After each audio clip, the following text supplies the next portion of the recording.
Assalamualaikum warahmatullahi wabarakatuh. Berjumpa kembali dengan mata pelajaran matematika pada hari ini. Materi kali ini yaitu mengenai triple Pythagoras ya. Nah, apa itu triple Pythagoras? Yuk kita simak. Triple Pythagoras adalah kelompok tiga bilangan yang memenuhi kuadrat terbesar sama dengan jumlah kuadrat dua bilangan yang lainnya. Atau di sini memenuhi rumus Pythagoras yang minggu kemarin sudah kita bahas bersama, yaitu C kuadrat sama dengan A kuadrat ditambah B kuadrat. Dengan C itu adalah sisi yang terpanjang dari segitiga tersebut. Kita langsung saja ke contoh soalnya. Yang pertama yaitu terdapat tiga buah bilangan yaitu 12, 16, dan 20. Nah, misal seperti ini. 20 itu adalah sisi yang terpanjang dari ketiga bilangan tersebut ya, atau sisi terpanjang dari segitiga yang dimaksud. Nah, di sini sisi terpanjangnya kita misalkan sebagai C. Dan sisi yang lain yaitu 16 dan 12 bisa kita anggap sebagai sisi A dan sisi B. Coba yuk kita buktikan apakah berlaku C kuadrat sama dengan A kuadrat ditambah B kuadrat. Nah, kita lihat di sini. C kuadrat sama dengan A kuadrat ditambah B kuadrat. Ini ya. Nah, C-nya tadi kan sisi terpanjang ya, yaitu 20. Kemudian A-nya 12, B-nya adalah 16. Berarti di sini 20 kuadrat sama dengan 12 kuadrat ditambah 16 kuadrat. 12 kuadrat itu 144, 16 kuadratnya 256. Kalau dijumlahkan, 144 tambah 256 itu hasilnya adalah 400. Dan 20 kuadrat itu pun sama dengan 400. Sehingga kita peroleh bahwa ruas kiri dan kanan nilainya sama yaitu 400. Nah, kesimpulannya adalah apa? Karena bilangan 12, 16, dan 20 ketika dimasukkan ke rumus C kuadrat sama dengan A kuadrat ditambah B kuadrat menghasilkan nilai ruas kanan dan kiri yang sama yaitu 400, maka ketiga bilangan 12, 16, 20 itu disebut sebagai triple Pythagoras. Jadi itu ya, ruas kanan harus sama dengan ruas kiri, itu baru disebut sebagai triple Pythagoras. Itu kesimpulannya. Berikutnya, kita masuk ke contoh soal yang kedua, yaitu sekarang angkanya adalah atau bilangannya adalah 6, 7, dan 8. Nah, bentuknya kurang lebih seperti ini. Sisi terpanjangnya yaitu 8 berarti ya, berarti nanti kita misalkan sebagai C-nya itu adalah 8 dan A sama B-nya itu bebas, boleh yang 6, boleh yang 7. Kita lihat sekarang, C kuadrat sama dengan A kuadrat ditambah B kuadrat. C-nya yang terpanjangnya adalah 8, berarti 8 kuadrat sama dengan 64. Kemudian A-nya di sini Ibu mengambil yang sama dengan 6, berarti 6 kuadrat. B-nya adalah 7, berarti 7 kuadrat. Kalau dijumlahkan ini 6 kuadrat itu sama dengan 36 dulu ya. Kemudian 7 kuadrat sama dengan 49. Kalau dijumlahkan 36 ditambah 49 itu adalah 85. Nah, 64 tidak sama dengan 85 ini ya. Nilainya tidak sama, artinya apa? Ruas kanan dan ruas kiri nilainya tidak sama. Nah, kalau ruas kiri dan ruas kanan nilainya tidak sama, kesimpulannya apa? Kesimpulannya adalah 6, 7, dan 8 itu bukanlah triple Pythagoras ya. Jadi, di sini bukan triple Pythagoras. Itu kesimpulannya kalau ruas kiri dan kanannya tidak sama. Ya, dan kesimpulan berikutnya adalah jika segitiga tersebut memenuhi triple Pythagoras, maka segitiga tersebut disebut segitiga siku-siku. Dan jika bukan triple Pythagoras atau tidak memenuhi rumus C kuadrat sama dengan A kuadrat ditambah B kuadrat, maka segitiganya itu bukan segitiga siku-siku. Ya, bisa nantinya segitiga tumpul atau segitiga lancip. Itu akan kita bahas kemudian. Oke, lanjut. Nah, di sini ada yang perlu kalian ingat ya. Ibu akan sajikan sebuah tabel ya. Tabel ini adalah tabel tipe-tipe triple Pythagoras. Jadi sebenarnya triple Pythagoras itu ada banyak ya. Di sini Ibu hanya ambil 4 dulu deh, 4 tipe. Sebenarnya masih banyak yang lain ya. Nah, 3, 4, 5. Ini kalau kalian masukkan ke rumus C kuadrat sama dengan A kuadrat ditambah B kuadrat. Atau misalnya ya, 5 kuadrat itu sama dengan 3 kuadrat ditambah 4 kuadrat. Itu nanti nilai ruas kanan dan ruas kirinya pasti akan sama. Nah, makanya 3, 4, dan 5 itu disebut sebagai triple Pythagoras. Begitu juga untuk 5, 12, 13, 7, 24, 25, 8, 15, 17, dan masih banyak yang lain lagi. Nah, yang bawahnya ini apa? Yang bawahnya ini adalah kelipatannya. Kita lihat deh untuk yang tipe 1 dulu ya. 3, 4, 5 ya dasarnya. Nah, kalau 3 Ibu kalikan dengan 2 berarti kan hasilnya 6. 4 dikalikan 2 hasilnya 8.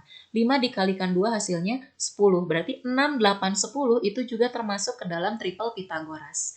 Coba kalian buktikan ya untuk lebih yakin.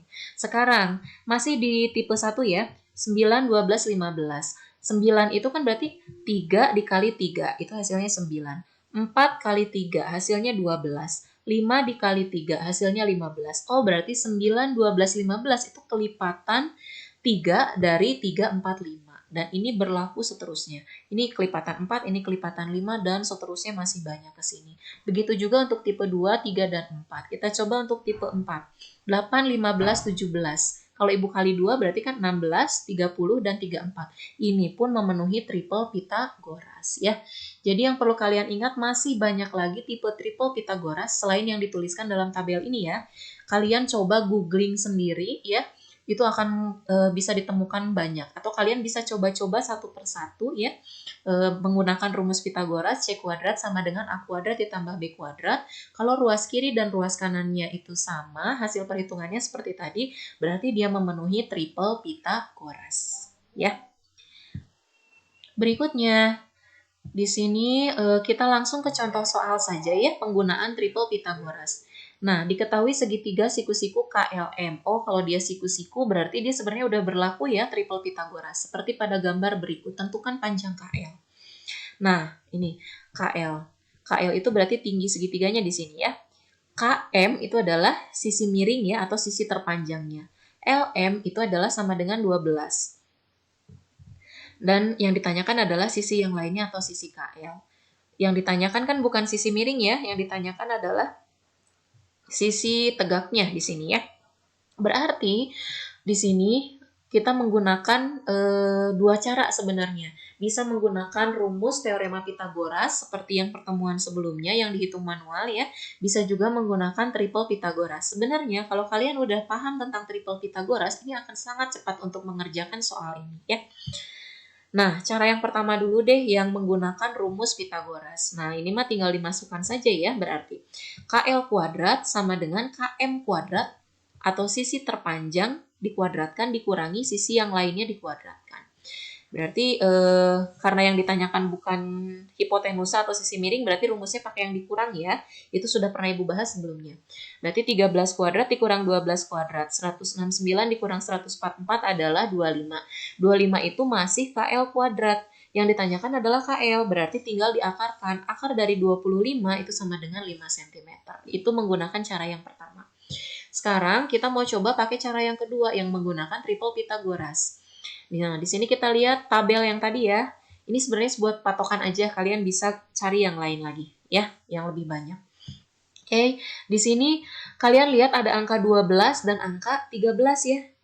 Nah, kita tinggal cari di tabel yang ada angka 12 dan angka 13-nya yang mana? Oh, ternyata dia termasuk triple Pitagoras tipe 2. Nih, yang ada 12 dan 13.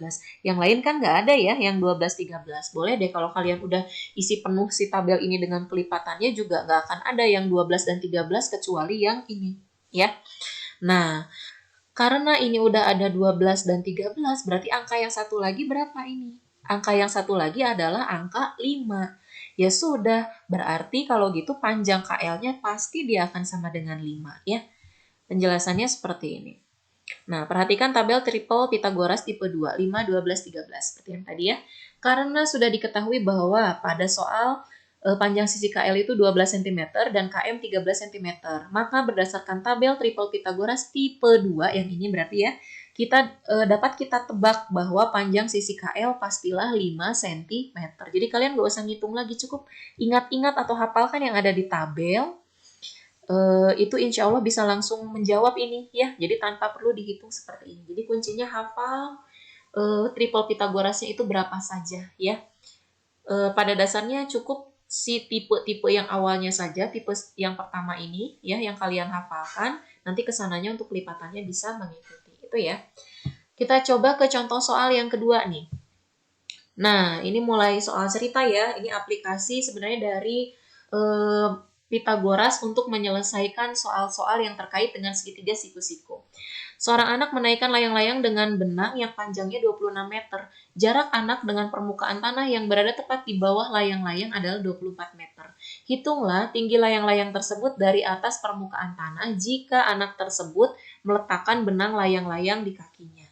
Ya, kita lihat. Nah, sketsanya kurang lebih seperti ini ya. Kalau kalian buat si cerita ini ke dalam bentuk segitiga siku-siku. Nah, kan seperti ini sketsanya. Kalian sambil pahami lagi maksud soalnya ya, dengan sesuaikan dengan gambar.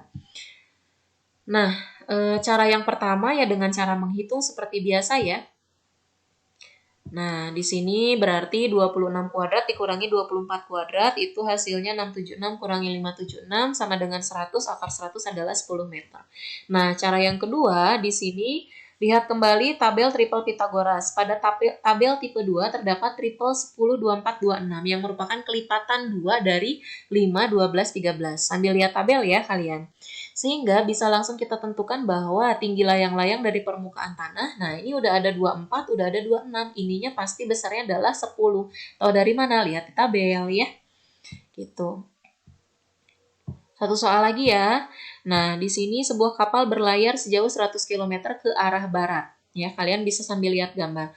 Kemudian berbelok ke arah selatan sejauh 75 km. Hitunglah jarak terpendek kapal tersebut dari titik keberangkatan. Jarak terpendek ya. Berarti kan kalau jarak terpendek itu dari titik keberangkatan sampai ke tujuan. Bisa juga sih sebenarnya dia lewat dulu ke sini, ke barat dulu baru ke selatan, tapi kan jadinya lebih panjang ya jaraknya. Makanya di sini jarak terpendeknya ya yang langsung nyebrang ke sini ya. Itu adalah jarak terpendeknya. Artinya apa yang ditanyakan adalah hipotenusanya ya di sini. Ini udah ada 100, sudah ada 75. Kalau dihitung manual ya berarti kayak biasa ya, ini hasilnya. Ibu anggap kalian paham. Yang ditanyakan adalah hipotenusa atau sisi miring, berarti rumusnya yang dijumlahkan. Nah, cara yang kedua itu menggunakan triple Pitagoras. Pada soal terdapat bilangan 75 dan 100. Saat kita lihat di tabel triple Pitagoras, tidak ada triple yang isinya terdapat 75 dan 100. Sambil lihat tabel ya, ada nggak yang hasilnya 75 dan 100? Di tabel yang tadi kan nggak ada ya. Nah, kayaknya ini siapa tahu bisa jadi 75 dan 100 itu merupakan hasil kelipatan dari dasar tipe-tipe triple Pitagoras ya. Nah, di sini jangan khawatir. Coba kita bagi 75 dan 100 dengan 25.